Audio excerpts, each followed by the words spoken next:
খুব সুন্দর একটা কনসেপ্টের কথা বলছি। কনসেপ্টটা হলো হচ্ছে ভ্যারিজেস, মানে আমরা যেমন লিখি হচ্ছে এ ভ্যারিজেস বি, বা P varies as 1/b, V varies as N something. এটাকে দুভাবে উচ্চারণ করা হয়। এক তো এটাকে অনেকে ডাইরেক্টলি প্রপোর্শনাল সামথিং বলে, ডাইরেক্টলি প্রপোর্শনাল।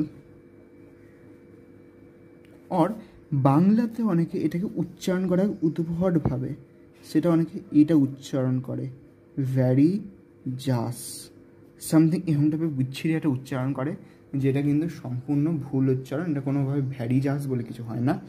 এই যে সাইনটা, এটা অ্যাকচুয়াল যেটা উচ্চারণ করা হয় সেটা হচ্ছে varies on, varies as, varies as. Varies মানে হলো যে পরিবর্তন করা, এবং এটার মতো পরিবর্তন হলো ভ্যারিজ অ্যাজ। যেমন V varies as an, volume varies as an. মৌলের সংখ্যা যেমনভাবে ভ্যারি করবে ভি তেমনভাবে ভ্যারি করবে। ভ্যারি মানে পরিবর্তন বা চেঞ্জ হচ্ছে সামথিং, তাহলে এন যেমনভাবে ভ্যারি করবে ভি তেমনভাবে ভ্যারি করবে। এটা হচ্ছে varies as. A varies as B, P varies as 1/b।